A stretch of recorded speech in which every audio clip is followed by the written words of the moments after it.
सर्वे भवन्तु सुखिनः सर्वे सन्तु निरामयाः सर्वे भद्राणि पश्यन्तु मा कच्चिद् दुःखभाग् भवेत्।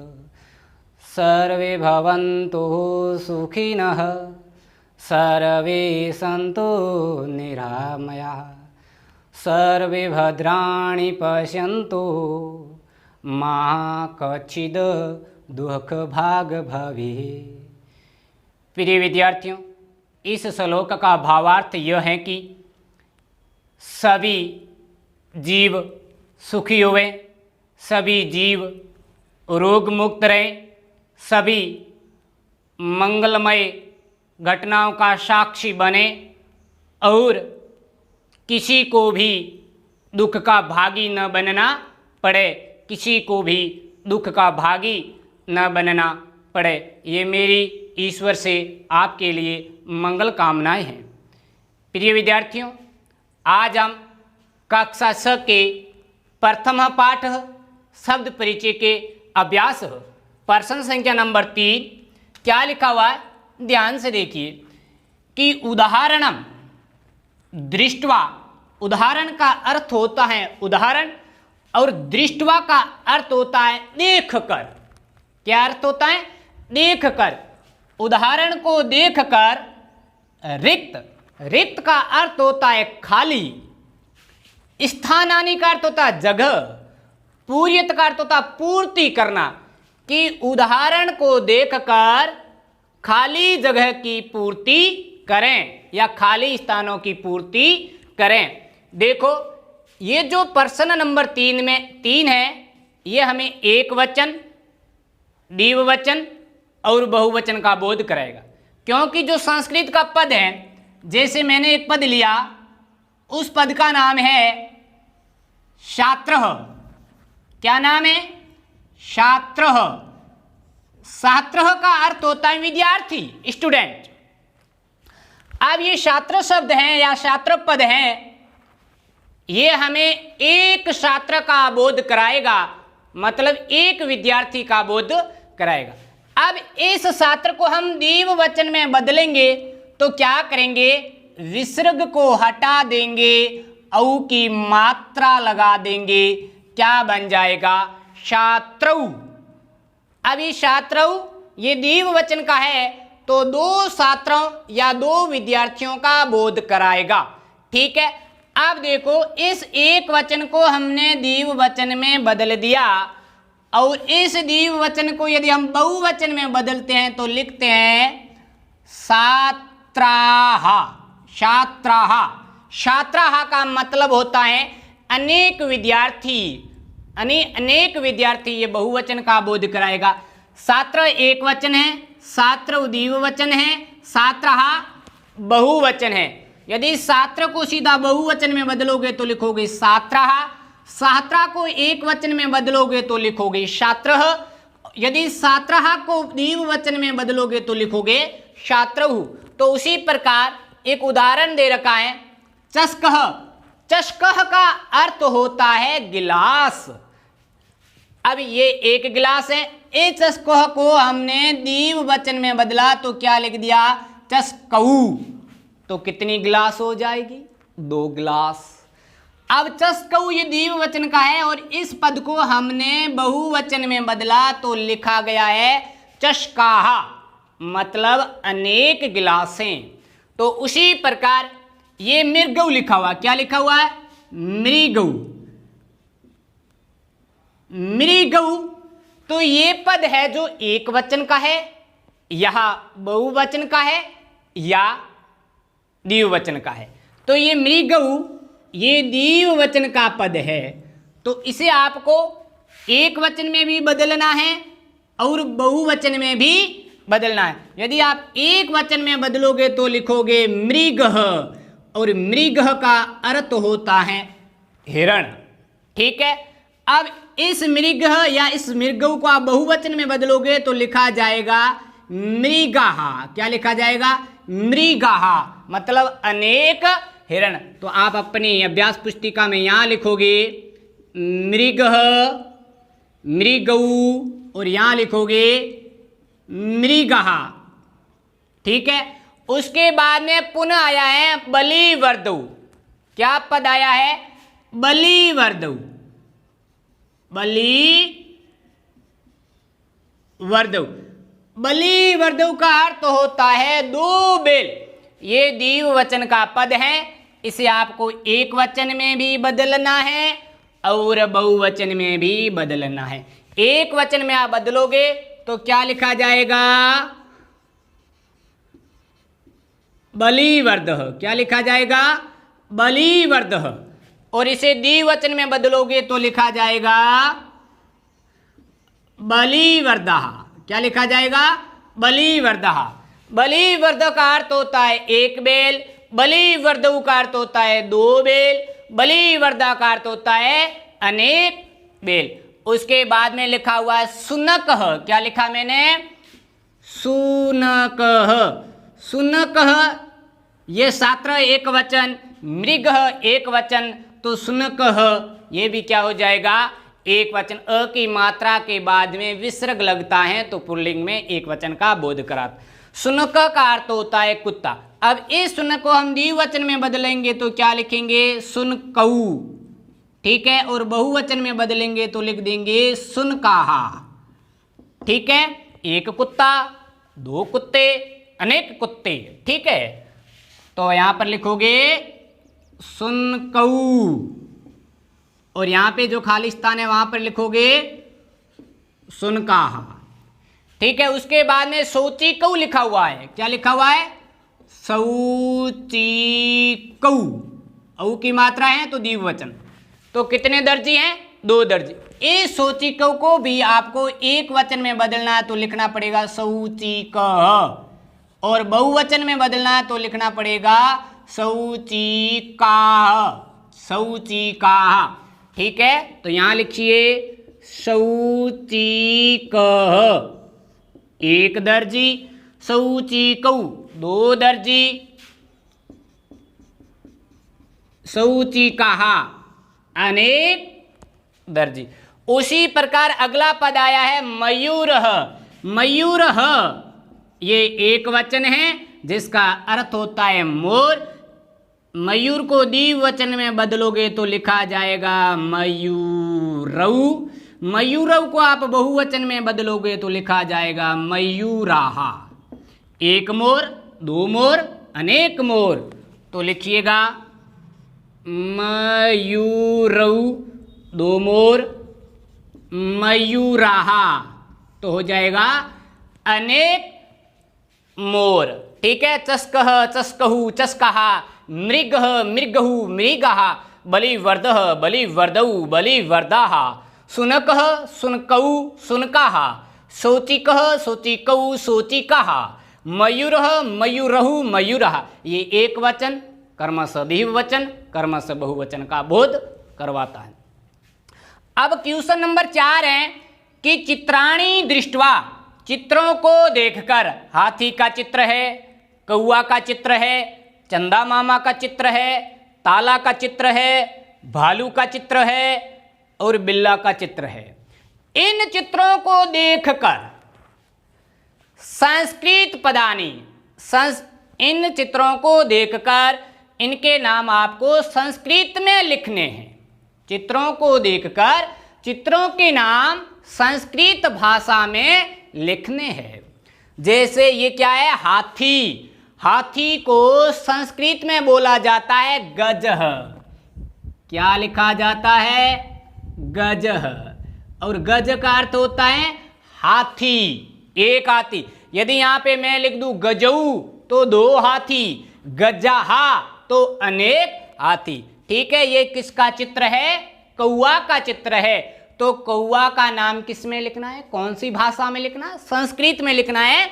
तब आप क्या लिखोगे? काकः। काकः एक कौआ, काकौ दो कौआ, काकः अनेक कौआ। ठीक है, अब है ये चंद्रमा। चंद्रमा को संस्कृत में बोला जाता है चंद्रः। क्या बोला जाता है? चंद्रः, एक चंदा मामा। ताला को बोला जाता है तालह, तालह तालऊ तालाह, एक ताला दो ताले अनेक ताले। उसी प्रकार ये किसका चित्र है? भालू का। तो भालू को संस्कृत में बोला जाता है बलूकह। क्या बोला जाता है? बलूकह। हाथी को गजह, कौआ को काकह, चंद्रमा को चंद्रह, ताला को तालह, भालू को भलूकह। उसी प्रकार बिल्ला को संस्कृत में बोला जाता है बिड़ालह। ठीक है, या बोला जाता है मार्जरी। ठीक है, या बोला जाता है बिड़ाल है यानी बिल्ला। अब देखिए, हाथी को गजह, कौआ को काकह, चंद्रमा को चंद्रह, ताला को तालह, भालू को भलूकह, बिल्ला को मार्जरी। अब अगला क्वेश्चन है,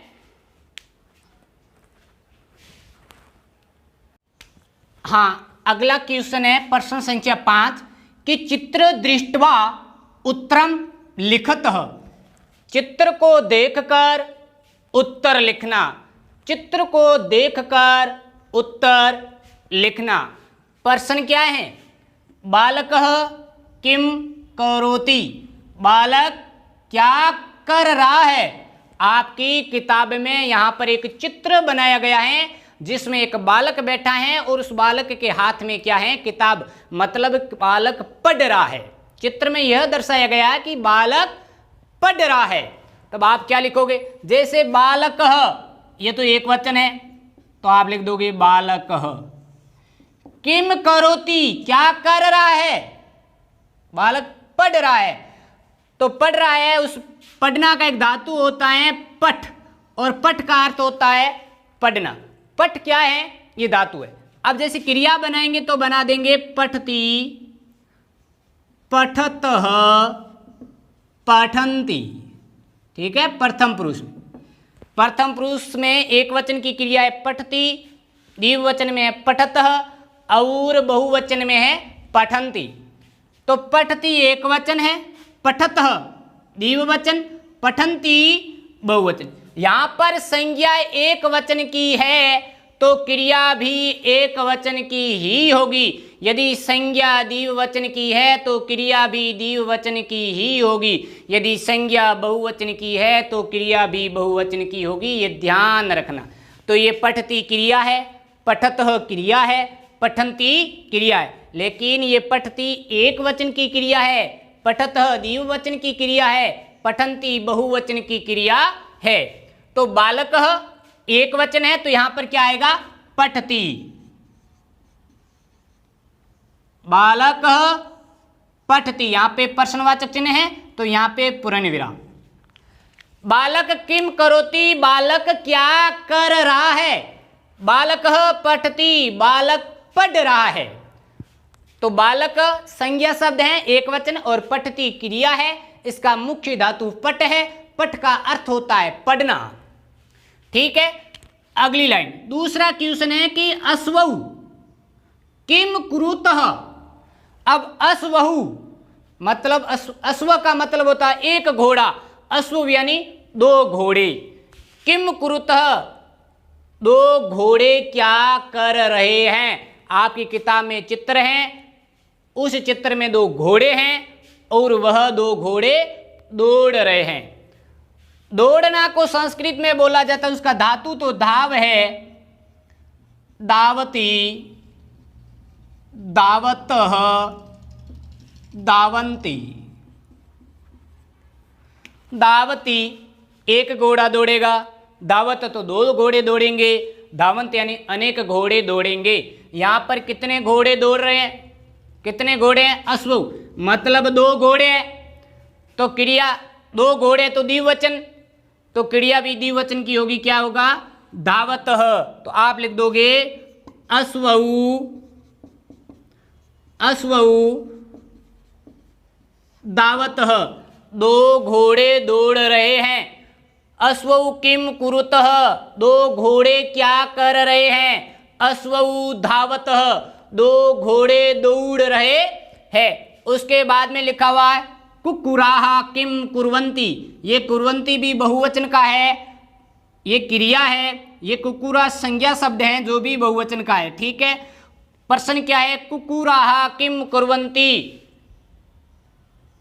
अनेक कुत्ते क्या कर रहे हैं। तो आप किम की जगह उत्तर लिखोगे कुकुराहा, इनकी क्रिया है जैसे बुकत यानी भौंकना, बुकती यानी एक कुत्ता भौंक रहा है, बुकत यानी दो कुत्ते भौंक रहे हैं, बुकंती यानी अनेक कुत्ते भौंक रहे हैं। यहां पर अनेक कुत्ते क्या कर रहे हैं, तो किताब के अंदर चित्र दे रखा है 3-4 कुत्तों के जो कुत्ते भौंक रहे हैं, तो आप लिखोगे कुकुराहा बुकंती, अनेक कुत्ते भौंक रहे हैं, अनेक कुत्ते भौंक रहे हैं। ठीक है, उसके बाद में लिखा हुआ है सात्रौ किम कुरुतः, सात्रौ किम कुरुतः, छात्र क्या कर रहे हैं, दो विद्यार्थी क्या कर रहे हैं। आपकी किताब में चित्र है, वहां पर दो विद्यार्थी सीधे खड़े हैं, जो खड़े हैं उनके लिए संस्कृत में कहा जाता है तिष्ठति, यानी खड़ा है या ठहरता है। द्विवचन में क्रिया होगी तिष्ठतः और बहुवचन में क्रिया होगी तिष्ठन्ति। तो ये छात्रौ है, ये हमें द्विवचन का बोध करा रहा है, तो क्रिया कौन सी आएगी, द्विवचन की आएगी, मतलब तिष्ठतः। तो आप लिख दोगे छात्रौ तिष्ठतः, दो छात्र खड़े हैं, दो छात्र खड़े हैं। उसके बाद में है कृषकः यानी किसान, ये एक किसान है, किम करोति, किसान क्या कर रहा है। तो आपकी किताब में चित्र है, तो किसान खेत में हल जोत रहा है, तो आप लिखोगे कृषकः, खेत को बोला जाता है संस्कृत में क्षेत्रम कक्षत्रम, किसान खेत में कर्षति, कर्षति, ये कर्षति एक वचन की क्रिया होगी, कर्षतः द्विवचन की क्रिया है, कर्षन्ति बहुवचन की क्रिया है। तो यहां पर किसान एक है तो क्रिया भी एक वचन की आएगी कर्षति। कृषकः क्षेत्रम कर्षति, किसान खेत में, किसान खेत जोत रहा है, किसान खेत जोत रहा है। उसके बाद में लिखा हुआ गजौ किम कुरुत, हाथी क्या कर रहे हैं। आपकी किताब में चित्र हैं जहां पे हाथी चल रहे हैं, तो आप क्या लिखोगे गजौ, चलती चलतः चलंती, चलती चलतः चलंती, एक वचन की क्रिया चलती, द्विवचन की क्रिया चलतः और बहुवचन की क्रिया होगी चलंती। तो गजौ द्विवचन का है तो क्रिया भी द्विवचन की लगेगी, गजौ चलतः, गजौ चलतः, दो हाथी चल रहे हैं। ठीक है, अगला क्वेश्चन है कि पदानी का अर्थ होता है पद या शब्द, संयोजी का अर्थ होता है जोड़कर वाक्यानि रचित, वाक्यों की रचना करनी है। देखो गजः, ये गजा बहुवचन का है, सिंहु द्विवचन यानी दो शेर, गायक यानी एक गवैया, बालकौ यानी दो बालक, मयूर यानी अनेक मोर। तो ये बहुवचन का है, ये द्विवचन, ये एक वचन, ये द्विवचन, ये बहुवचन। अब इनके अनुसार क्रियाओं को देखकर वाक्यों की रचना करनी है।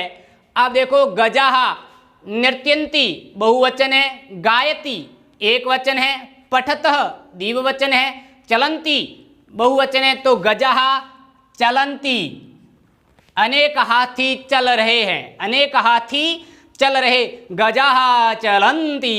उसके बाद में है सिंहु, नृत्यन, सिंहु द्विवचन का है तो नृत्यन्ति बहुवचन, गायति एक वचन, पठतः द्विवचन का, लेकिन कभी शेर तो पढ़ नहीं रहे, चलंती होगा। फिर गर्जतनी दहाड़ता है, तो ये द्विवचन का है, दो शेर दहाड़ते हैं, सिंहु गर्जतः, दो शेर दहाड़ते हैं। अब एक गायक का अर्थ होता गवैया, तो गायक गायती, गवैया गाता है, गवैया गाता है। बालकऊ ये द्विवचन का है, तो पठत भी द्विवचन का, पठत क्रिया है, बालकऊ संज्ञा है। बालकऊ पठत, दो बालक पढ़ रहे हैं। उसके बाद में है मयूरा, ये संज्ञा शब्द हैं जो बहुवचन का है, नृत्यंती क्रिया है जो बहुवचन। मयूरा नृत्यंती, अनेक मोर नाच रहे हैं। गजहा चलंती, अनेक गजहा चलंती, अनेक हाथी चल रहे हैं। सिंहऊ गर्जतः, दो शेर दहाड़ते हैं। गायक गायती, गवैया गाता है। बालकऊ पठतः, दो बालक पढ़ रहे हैं। मयूरहा नृत्यंती, अनेक मोर नाच कर रहे हैं। ये क्वेश्चन नंबर 6 और ये प्रश्न नंबर 5। प्रश्न संख्या नंबर 7 कि मंजूषातः पदम चित्वा रिक्त स्थानानि पूर्यत। मंजूषात का अर्थ होता है कोष्टक या मंजूषात। पदम का अर्थ होता है पदों को, चित्वा का अर्थ होता है चुनकर। यहाँ से नृत्यंती, गर्जतः, धावती, चलतः, फलंती, खादती, इन पदों को चुनकर, इनमें से चुनकर रिक्त स्थानानि पूर्यति, खाली स्थानों की या खाली जगहों की पूर्ति करना। अब देखो मयूराहा, मयूराहा ये बहुवचन का है जिसका अर्थ होता है अनेक मोर। तो यहाँ पर क्या आएगा? नृत्यंती बहुवचन, गर्जतः द्विवचन, धावती एक वचन, चलतः द्विवचन, फलंती बहुवचन। देखो मोर कभी फल नहीं देते, इसलिए फलंती यहाँ पर नहीं आएगा। खादती यानी खाते हैं, यहाँ पर आएगा नृत्यंती। आप लिख दोगे मयूरा नृत्यंती, क्या लिख दोगे? मयूरहा नृत्यंती, मतलब अनेक मोर नाच रहे हैं। उसके बाद में सिंहऊ, ये द्विवचन का है, तो शेर क्या करते हैं? दहाड़ते हैं। तो यहाँ पर क्या आएगा? गर्जतः, क्योंकि सिंहऊ द्विवचन का है और गर्जत क्रिया भी द्विवचन की है, तो यहाँ पर क्या आएगा? गर्जतः। सिंहऊ गर्जतः, दो शेर दहाड़ रहे हैं। उसके बाद में गजऊ, देखो सिंहऊ द्विवचन है तो गजऊ भी गजऊ का अर्थ होता है दो हाथी, तो यहाँ पर क्या आएगा? चलतः, क्योंकि यह भी द्विवचन है। गजऊ चलतः, दो हाथी चल रहे हैं। वानरः एक बंदर, एक बंदर, तो आप यहाँ पर क्या लिखोगे? खादती, खादती, इसका खाद धातु है जिसका अर्थ होता है खाना। एक बंदर खाता है, एक बंदर खाता है। दो हाथी चलते हैं, दो शेर दहाड़ते हैं, अनेक मोर नाच रहे हैं। उसके बाद में वृक्षः, अनेक वृक्ष, फलंती यानी फल देते हैं, तो आप यहाँ पर क्या लिख दोगे? फलंती, क्या लिख दोगे? फलंती, क्योंकि वृक्षा बहुवचन का पद है, तो फलंती क्रिया बहुवचन की है। वृक्षः फलंती, अनेक पेड़ फल देते हैं। उसके बाद में अश्वः, अश्वः का अर्थ होता है घोड़ा। ये अश्वः, एक घोड़ा अश्वऊ हो जाता तो दो घोड़े अश्वाह हो जाता, अनेक घोड़े अश्वः, तो आप लिख दोगे धावती, क्या लिख दोगे? धावती। अश्वः धावती, एक घोड़ा दौड़ रहा है। उसके बाद में प्रश्न संख्या नंबर 8 कि सह तऊ ते, कितने पद हैं? 3 पद हैं। एक लिखा हुआ सह, दूसरा लिखा हुआ तऊ और तीसरा लिखा हुआ ते। ठीक है, सह का अर्थ होता है वह, पुल्लिंग में, स्त्रीलिंग में होता है सा। तऊ का अर्थ होता है वे दोनों, और ते का अर्थ होता है वे सब। सिर्फ पुल्लिंग की ये सर्वनाम है। सह का अर्थ होता है वह, तऊ का अर्थ होता है वे दोनों, ते का अर्थ होता है वे सब। कौन से लिंग के सर्वनाम है? पुल्लिंग। ठीक है, यदि यहां पर हो जाता है ऐसह, ऐसह का अर्थ होता है यह। एतऊ, एतऊ का अर्थ हो जाता है ये दोनों। एते, एते का अर्थ हो जाता है ये सब। ठीक है, तो अपने पास कितने पद हैं? एक है सह सर्वनाम है, दूसरा तऊ सर्वनाम है, तीसरा ते सर्वनाम है। सह का अर्थ होता है वह, तऊ का अर्थ होता है वे दोनों, और ते का अर्थ होता है वह वे सब। तो वह एक वचन का है, वे दोनों द्विवचन का है, वे सब बहुवचन। तो सह भी एक वचन, तऊ भी द्विवचन, ते भी बहुवचन। यदि क्रिया एक वचन की होगी तो सर्वनाम एक वचन का आएगा, यदि क्रिया द्विवचन की होगी तो सर्वनाम द्विवचन का आएगा, यदि क्रिया बहुवचन की होगी तो सर्वनाम भी बहुवचन का ही आएगा। अब देखो पहला क है, क में लिखा हुआ है गजाहा चलंती। गजाहा चलंती, अनेक हाथी चल रहे हैं। चलंती यहाँ पर खाली स्थान है, वो आपको भरना है।